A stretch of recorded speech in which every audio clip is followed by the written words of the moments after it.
Et salut à tous, c'est Unimar. On se retrouve aujourd'hui pour une nouvelle vidéo sur Magic, plus précisément sur le logiciel gratuit Cocatrix, qui est un logiciel qui permet d'émuler le jeu de cartes Magic, mais sans, comme je le répète, sans assistant, c'est-à-dire que l'ordinateur ne fait rien, c'est vous qui gérez tout, l'adversaire qui gère tout, et si l'un des deux triche, vous ne pouvez rien faire. Donc encore une fois, ça a des désavantages, c'est celui-ci, c'est s'il y a une triche ou quelque chose d'illégal, eh bien vous ne pourrez rien y faire, vous perdez la partie, enfin, en tout cas vous arrêtez la partie, mais ça permet d'avoir toutes les cartes de Magic mises à jour très régulièrement dès qu'il y a une sortie, et donc du coup vous pouvez tester vos listes complètes sans dépenser 1€, ce qui a d'énormes avantages quand on veut tester une liste à peu près compétitive, puisque soit vous entraînez IRL avec des bouts de plastique, enfin des bouts de papier, et vous dites tiens c'est bon c'est une carte, soit vous le testez en ligne, et effectivement ça a des avantages.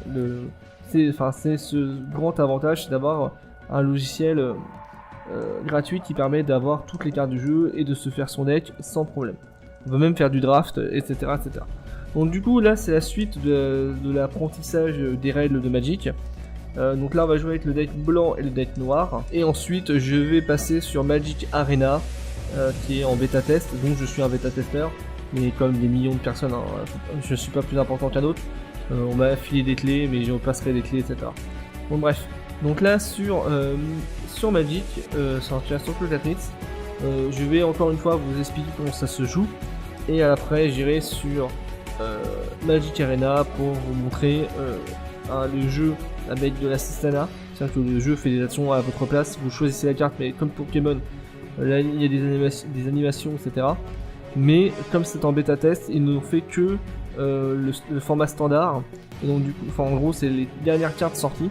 Par exemple on peut pas faire de DH, donc c'est le format que j'aime le plus, parce que c'est plus imaginatif, même s'il y a deux familles dedans, mais ça on y reviendra quand je ferai le DH, ou du moderne, un truc que j'aime beaucoup aussi, mais malheureusement il n'y a pas. Sauf que là le standard cette année est vraiment très cool, donc du coup en fait le standard me plaît et m'attire, comme dans j'étais en 2012, un truc comme ça où c'était avec le Teros et c'était très très cool aussi. Donc bref, donc là j'ai lancé la partie, donc je vais jouer contre moi-même en fait. Donc je vais savoir les pièges, je vais me tendre, etc. Mais là c'est juste pour vous expliquer les règles. Comme la dernière fois je vous ai pas expliqué, le truc le plus important de Magic c'est la pile. Donc la pile, qu'est-ce que c'est, je vais vous montrer juste après, j'ai même des images, etc. faites par des gens vraiment très compétents. Donc du coup qui commence on s'en fout, on va lancer un dé, on fait un clic droit à lancer un dé. Voilà, donc le premier joueur fait 1, le fait 3. Le deuxième joueur, si ma souris veut bien, il fait 14, donc c'est à l'autre joueur de commencer, on fait passe, voilà, tout est manuel hein, encore une fois, je répète, CTRL M c'est pour que je fais toute sa main de départ, et un mulligan virtuellement. Donc en fait on pioche 7 cartes, quand on commence le jeu chaque joueur va piocher 7 cartes, et si on n'est pas content de notre main, on peut faire un mulligan, c'est une misère, c'est-à-dire qu'on peut remélanger sa main, donc tout là dans le deck, qui est juste ici, et repiocher le même nombre de cartes moins une à chaque fois. On peut le faire autant de fois qu'on veut, mais on piochera toujours une carte moins une, et à 1 vous pourrez pas le refaire. Donc voilà, ça permet de refaire une main si on a vraiment une main de merde. J'en ai eu souvent quand je vais jouer à Arena, même dans la vie IRL, hein, et donc du coup ça permet d'avoir ses chances. Bien sûr on joue que pour l'initiation des decks de 30 cartes, mais en vrai c'est des decks de 60 cartes. Donc là, le joueur va toucher aussi. Bon, le jeu bug aussi, ma souris bug avec, donc ça ne l'aide pas vraiment. Donc voilà, donc en gros c'est moi qui vais commencer, le joueur blanc va commencer, et le joueur noir va jouer après. Donc moi je ne fais pas, même si je me suis trompé à la manip de mulligan, je vais garder ma main. Et là,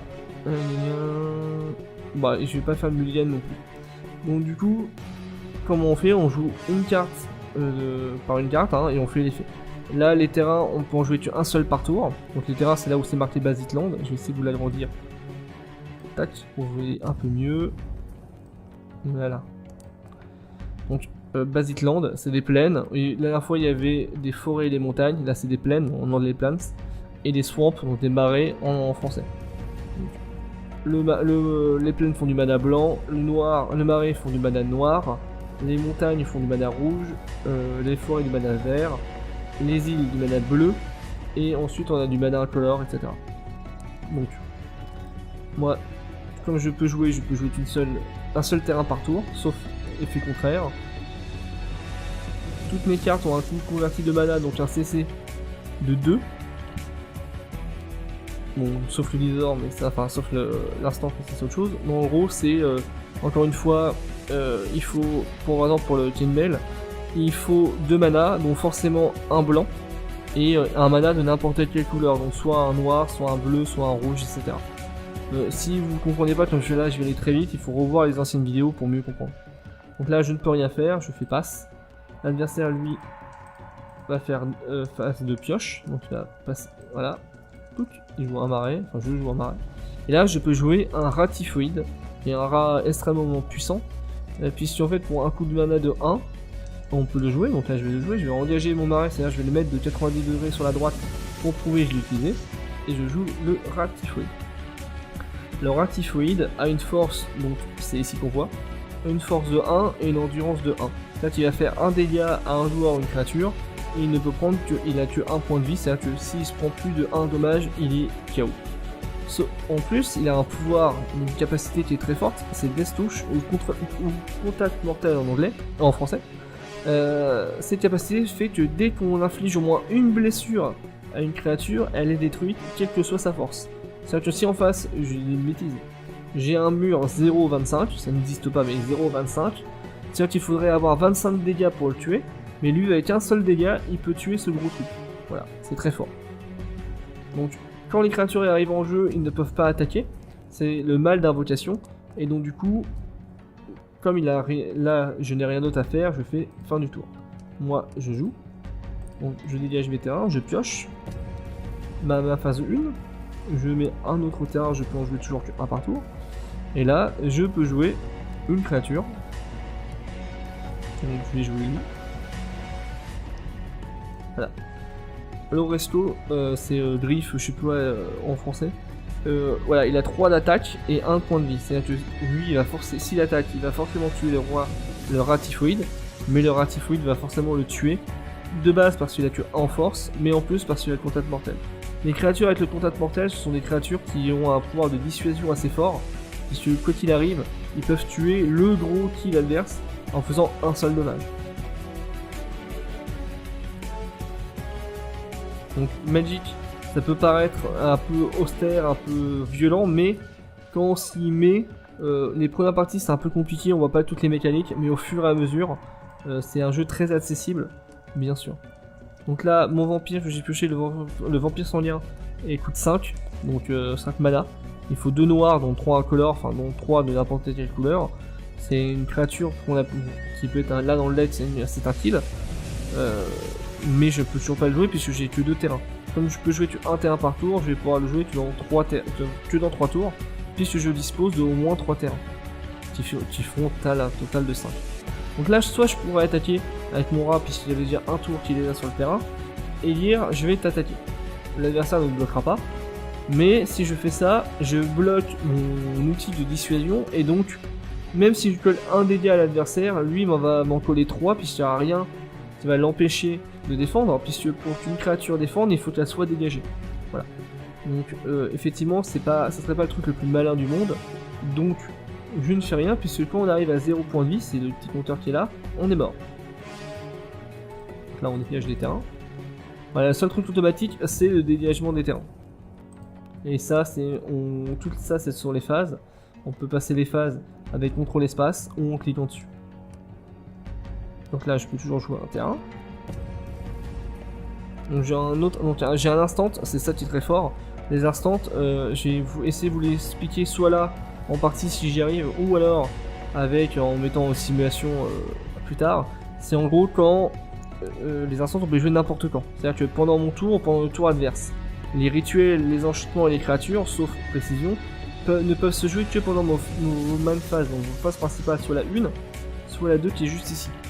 Et donc, les instants ont un pouvoir très fort, puisqu'en fait, tant que vous avez du mana, vous pouvez les jouer, et ça permet parfois de retourner complètement une partie. Donc là, par exemple, cet instant, j'en ai 2, j'en ai que 2 dans le LED d'ailleurs, ça permet de détruire une créature attaquante ou bloqueuse ciblée, direct, bim. Quoi qu'il arrive, elle sera morte avant de faire les dommages, et ça, je vais vous expliquer après en pile, en espérant que je peux le faire ou pas. Donc là, je pourrais renforcer ma créature avec cet enchantement.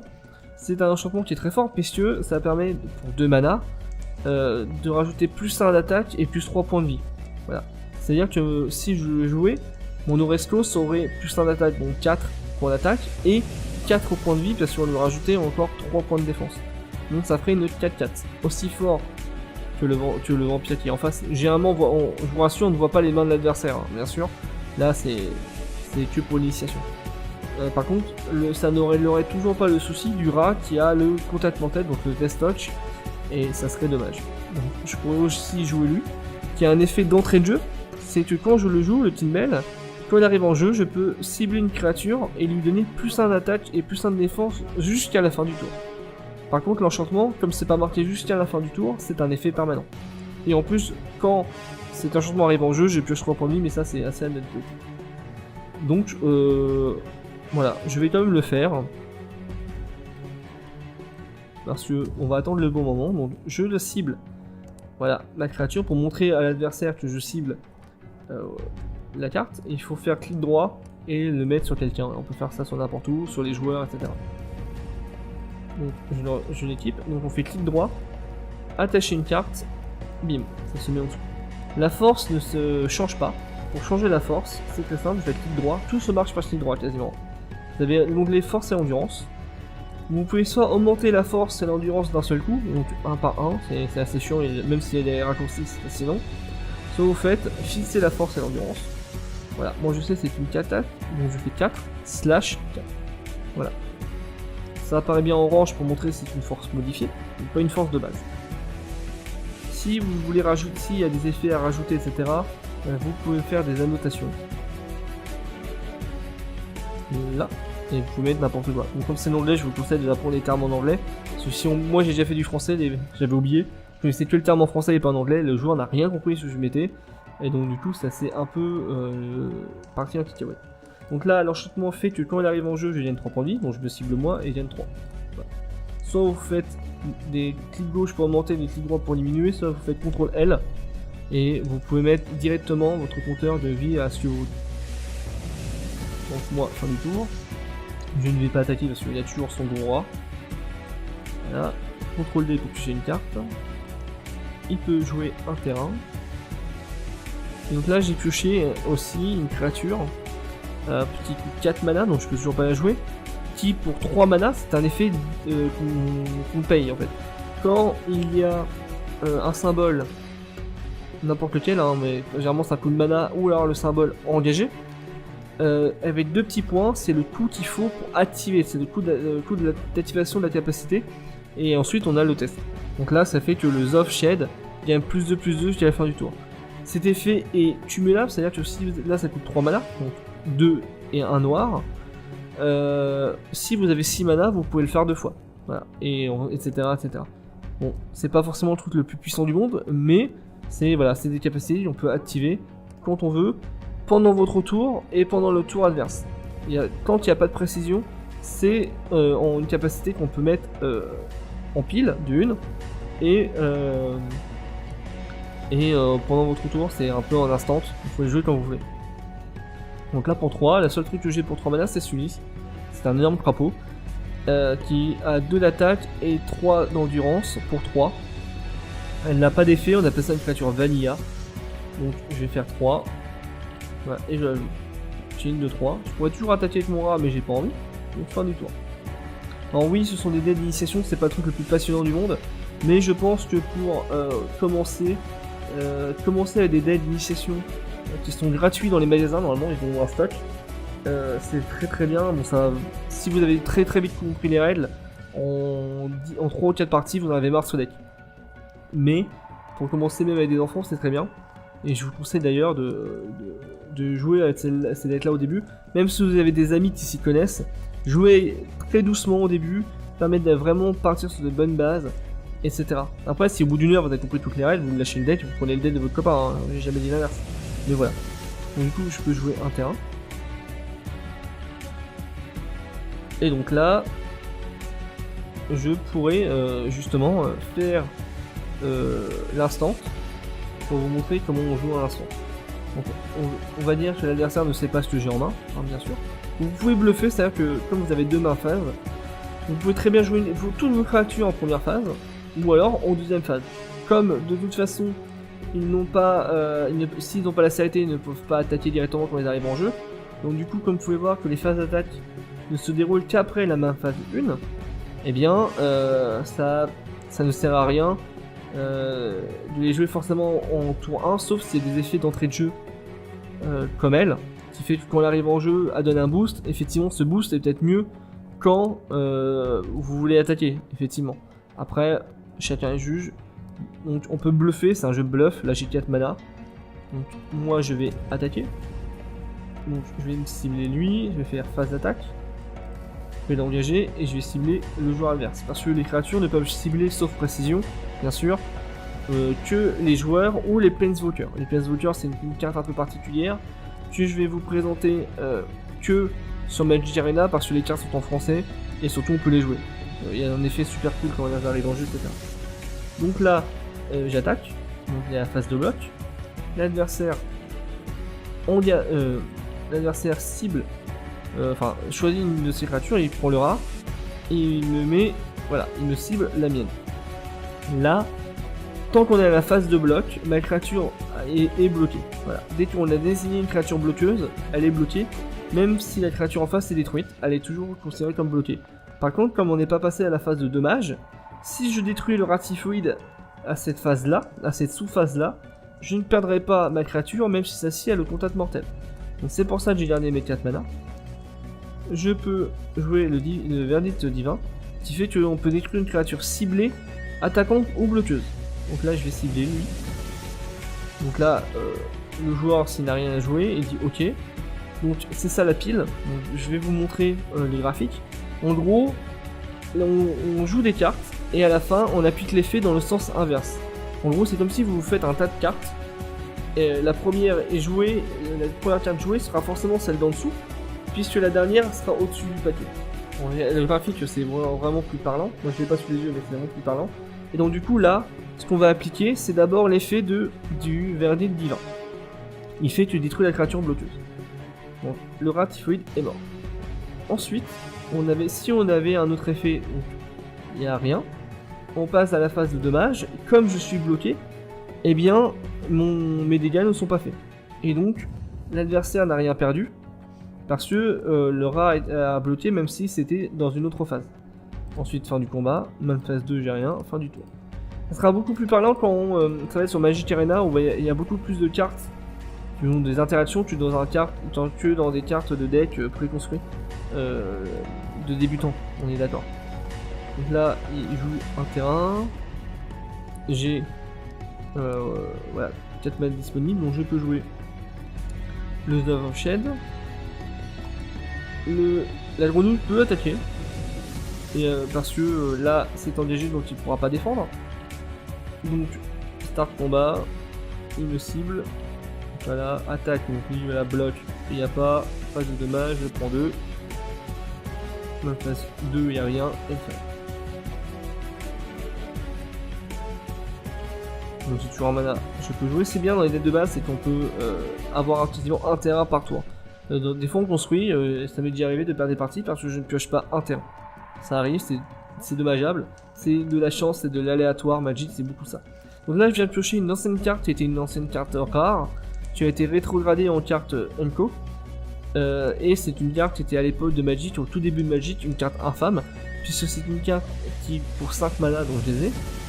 Donc de blanc, mais comme je suis monocolore, je peux les jouer. Il n'y a pas de problème de mana. Donc du coup pour 5, c'est une carte à 4 d'attaque, 4 de défense. Donc 4 d'endurance c'est déjà pas mal. Mais surtout elle a 2 capacités très puissantes, c'est le vol, donc le flying. C'est une capacité qui fait que la créature peut attaquer. Mais elle ne peut pas être bloquée par des créatures qui n'ont pas le vol. En gros, c'est pour imaginer, vous avez un oiseau, vous êtes à pied avec une lance.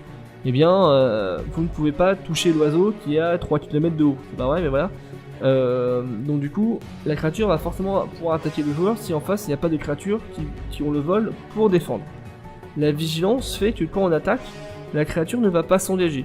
Vous avez vu que là, le crapaud adverse m'a attaqué. Il s'est mis sur le côté, c'est-à-dire qu'il s'est engagé à 90 degrés pour montrer qu'il a été attaqué, donc il a été utilisé pour attaquer. moi, avec le Serra Angel, si je veux attaquer avec lui, il ne se mettra pas sur le côté. Et donc, il va pouvoir servir aussi bien en attaque qu'en défense. Si c'est une carte pour défendre, il faut qu'elle soit dégagée. Donc là, je vais pouvoir les jouer. Là, je joue le Serra Angel. Bien sûr, le vol et la vigilance n'empêchent pas qu'il y ait le mal d'invocation. On est d'accord. Donc là, il n'y a qu'une créature de 2. Mais pour vous montrer la pile, je ne vais pas l'utiliser pour... je vais pas l'utiliser maintenant. Je vais pas attaquer maintenant. Voilà, c'est pour vous montrer comment ça se joue avec la pile. J'ai trouvé un moyen, même si c'est un truc un peu biaisé qui va pas marcher. Mais voilà. Donc là, j'ai du mana. Donc il faut 3 mana pour utiliser la capacité du Zoff. Donc je vais garder mes 3 mana. Et là j'ai pioché une carte qui a pour 2 mana, donc c'est les 2 qui restent. Ça va me permettre de piocher 2 cartes et perdre 2 points de vie. Donc c'est un rituel, un sorcery en anglais. Donc vous pouvez jouer que pendant vos man phase 1 et man phase 2, à la différence des instants. Donc vous le mettez sur le terrain pour vous montrer que vous le jouez. Vous ciblez vous-même, si j'y arrive avec ma souris. Et vous piochez 2 cartes. Donc 2 fois contrôle D. 1 et 2. Ensuite, vous perdez 2 points de vie. Et la carte va au cimetière. J'ai pioché un énorme kill que je jouais quand j'étais petit. C'est de trop bons souvenirs, le Nightmare. C'est le cheval de Toshmar en français. C'est une créature très puissante, mais qui dépend d'une certaine condition que je vais montrer après. Et j'ai pioché un autre crapaud. Donc là, je n'ai toujours pas attaqué. Pour vous montrer la pile encore une fois.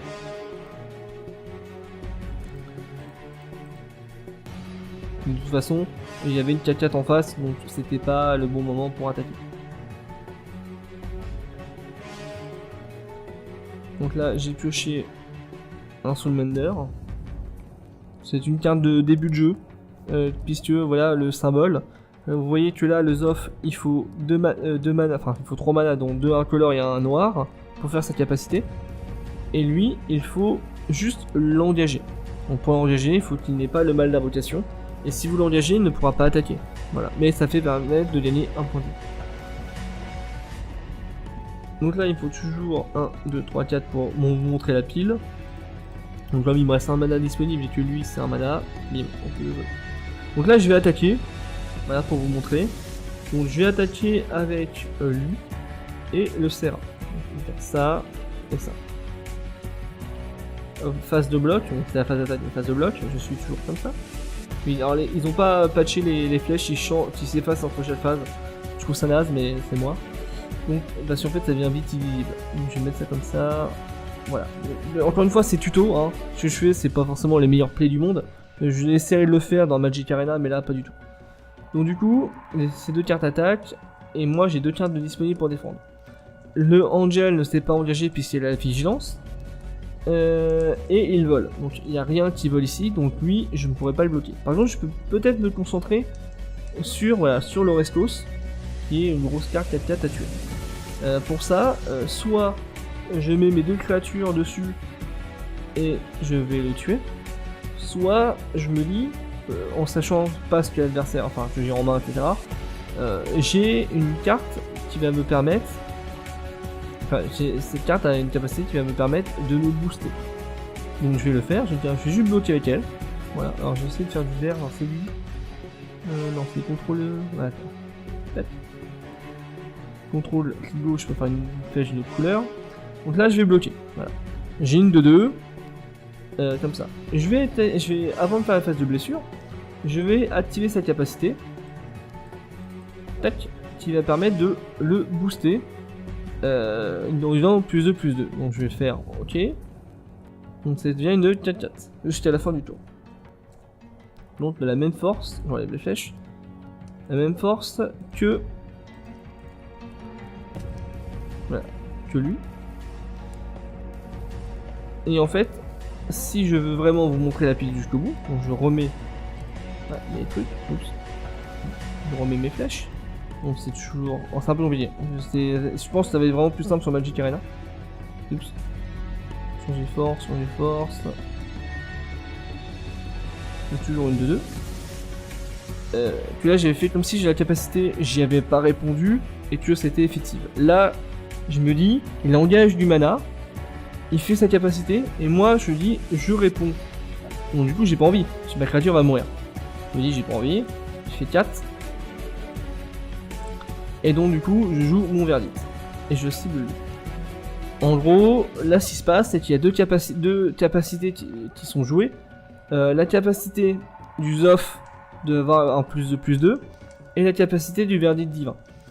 Comme le verdict divin, la carte a été jouée en dernière, ou la capacité a été activée en dernier, et bien c'est pareil qu'on va commencer. Donc du coup je vais détruire, voilà, détruire la créature attaquante ou bleuteuse ciblée. Donc le Zoff va être détruit. Ensuite on va faire la capacité du Zoff, mais vu qu'il est mort, eh bien elle ne va pas s'activer. Voilà, en gros c'est comme ça. J'aurais pu perdre une créature, je l'ai tué comme ça. Et si derrière il y avait une carte, je dis une bêtise, on va dire lui, qui disait que la créature ne peut plus être ciblée, voilà, faire contrôle jaune, ne peut plus être ciblée, c'est pas vrai, mais ne peut plus être ciblée par une carte, c'est distant vert, et bien ça ferait que on aurait d'abord le Nightmare, ensuite le verdict, et ensuite le Zoff. On va dire que le Nightmare dit que la créature ne peut plus être ciblée, donc l'effet s'active, la créature ne peut plus être ciblée. Mon verdict va s'activer, mais comme la créature ne peut plus être ciblée, eh bien le verdict va se barrer, et ensuite on a la capacité du Zoff, qui fait qu'il a une +2/+2, etc. Donc là c'est un peu, la pile c'est vraiment le truc le plus compliqué à comprendre au tout début, pour les débutants. Une fois que vous avez compris le système, donc je vous mets toujours à peu près quelque part le graphique, c'est plus simple. Et surtout quand c'est automatisé, c'est vraiment plus simple. Là il y a des flèches de partout, on voit rien. Donc là en gros le play c'est que effectivement il a voulu se booster. J'ai répondu par un instant, bien sûr c'est que les instants ou les capacités qui peuvent s'activer pour se mettre sur la pile. Je te détruis. Voilà, il essaie de se booster, mais comme la créature est morte, ça sert à rien. Donc en phase de dommage, lui a quand même été bloqué par le Zoff. Et donc le Serangel fait ses blessures, il perd. Voilà. Et ensuite, tout va au cimetière. Je remets ça là. Et fin du tour. Voilà, c'est juste pour vous montrer une partie, une exemple de partie toute simple. Voilà, tac. 1, 2, 3, 4, 5, 6. Donc j'ai bien 6 mana. Lui, il faut bien 6 mana. Il faut 5 et 1, 6. Je pourrais jouer le vampire. Et je pourrais détruire ceci. Moi, je vais plutôt jouer le Nightmare. Pourquoi ? Le Nightmare, déjà, c'est une créature qui, comme vous voyez en bas, c'est étoile, étoile. Allez, remets-toi là. Ah. Allez, tac. Étoile, étoile. Et donc du coup, étoile, étoile, c'est pas une valeur fixe. C'est une valeur qui va devenir dépendante d'une condition. Et là, ces conditions, c'est marqué ici. Le Nightmare a une force et une endurance égale au nombre de marées que l'on contrôle. Voilà. Là, j'en ai 6, donc il va arriver 6-6. C'est en gros, quand il arrive toujours 6-6. Techniquement, parce que comme il faut 6 mana, les débutants le jouent toujours pour 6 mana. Ensuite, si j'ai 12 mana, il aura une force de 12-12. Enfin, de 12 il sera à 12-12, donc 12 d'endurance et 12 de force. Et en plus, il a une capacité très cool, c'est qu'il vole. Un cheval qui vole, donc c'est pas mal, c'est un cauchemar. Et donc du coup, il va pouvoir répondre à l'ange de Serra, puisque lui n'est que 4-4. Et il vole. Donc ils vont pouvoir se taper. Donc pour 6 mana. Nightmare. Oups. Donc le Nightmare, on fait toujours pareil, changer force et endurance. Donc 6/6. Voilà, c'est du 6-6.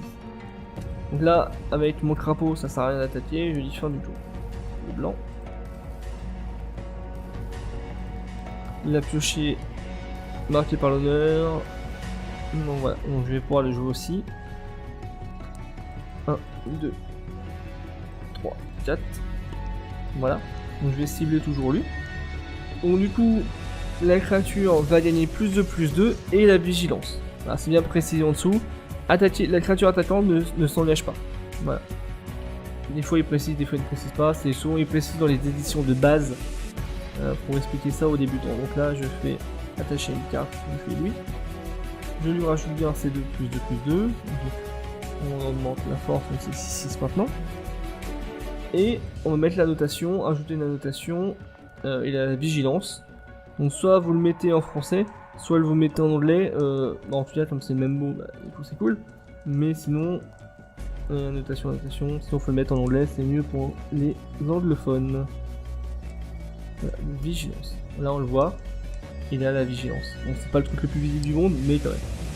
Donc il peut attaquer, du coup maintenant il va pouvoir se fighter contre le Nightmare et s'auto-détruire avec lui, si on peut. Dans le jeu, il ne faut jamais hésiter à bourriner, mais jamais. Bourriner le plus possible, généralement ça marche. Alors bien sûr je dis généralement, il y a des cas où il faut pas bourriner, alors, on me fait pas dire ce que j'ai pas dit. Mais c'est vrai que les jeunes débutants ont tendance à ne pas attaquer, ne pas assez attaquer, et parfois ne mettre pas assez de pression à l'adversaire. Et généralement quand on met la pression, l'adversaire fait des erreurs. Vous aussi vous pouvez en faire, mais celui-là qui gagne, c'est celui qui fait le moins d'erreurs. Et plus vous mettez de pression, plus l'adversaire a des choix à faire, et parfois il fait des erreurs. Donc du coup, attaquant, je vais attaquer avec les deux. Bim. Donc comme dans la vigilance, bien sûr, il s'engage pas. Je fais ça. Donc voilà, il y a des cartes, enfin les flèches pour les autres enchantements, mais ça on s'en fout. La phase de bloc, lui va bloquer le Serra pour le tuer à coup sûr et pas être mort avec lui. La 6C qui a un marais en plus, donc le tour d'après il va devenir 16-7 et qui va pouvoir bloquer Orescos. Donc là, phase de bloc, phase de dommage, les deux vont se battre. Donc 4 points d'attaque, donc 6 points d'endurance, lui il lui en reste 2 donc il ne meurt pas. Lui il en fait 6, elle a 4 points d'endurance, elle meurt. Donc voilà. Ensuite l'Orescos fait 6 points de dommage à l'adversaire, donc je vais par 6.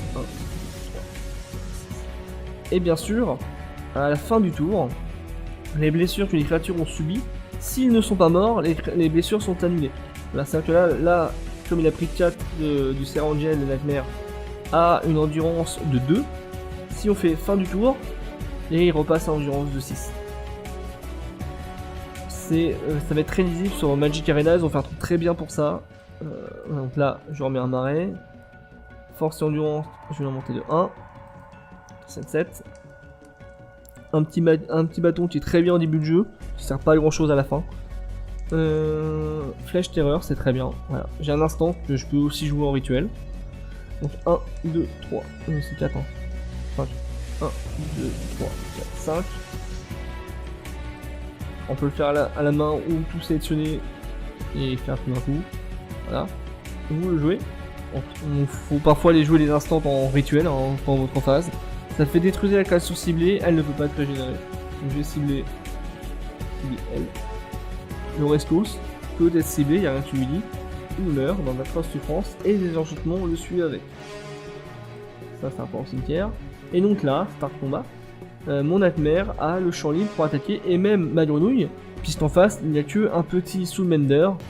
Voilà, pour défendre. Donc là, il va attaquer, donc pas la vigilance.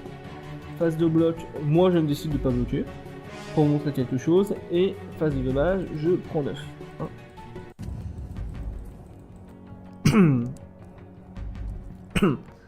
Voilà, j'ai pris 9 dégâts.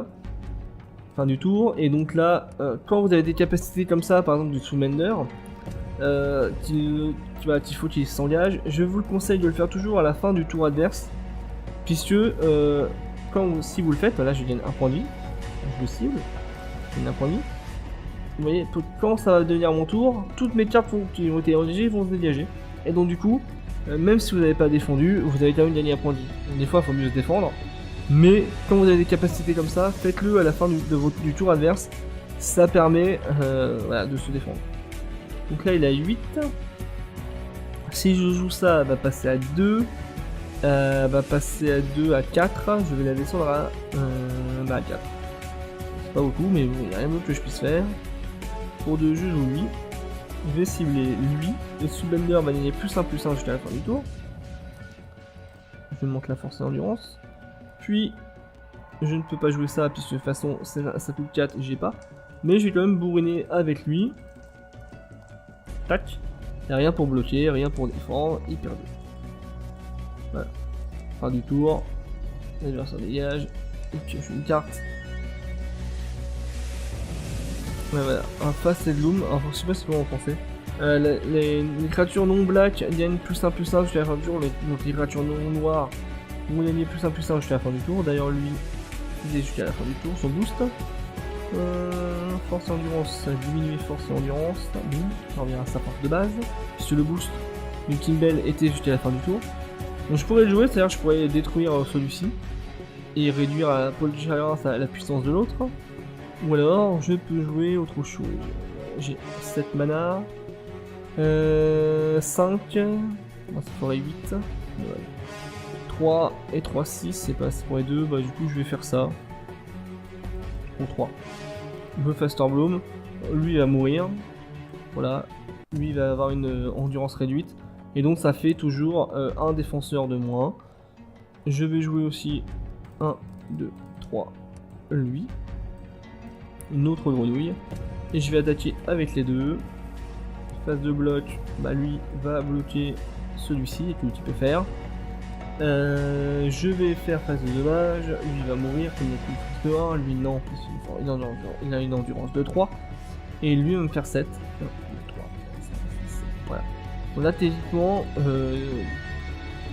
sauf miracle, le joueur blanc a perdu. Exactement, le joueur blanc a perdu puisqu'il n'a rien pour se défendre. Donc fin de tour. L'adversaire va piocher. Là, il rajoute un mana pour la blague. Il a une force du cheval qui augmente. Une force de 8. Et il va bourriner juste avec le cheval. Et ciao. Bon bref, c'était une petite partie d'initiation. Je vous ai montré la pile, je vous ai montré le contact mortel, je vous ai montré dans une autre vidéo la célérité. Les capacités que je vous ai pas encore montré, c'est les piétinements et comment jouer les contres. Ça parce que c'est du bleu et comme vu que moi je vois les mains des deux joueurs, bah du coup je peux m'amuser à m'auto-gruger moi-même, donc c'est pas très cool. Donc je vais vous montrer le bleu voilà, sur Magic Arena juste après avoir fait la présentation dans une autre vidéo. En tout cas merci d'avoir regardé la vidéo, je sais que c'est pas les vidéos les plus passionnantes du monde. C'est vraiment des vidéos d'initiation.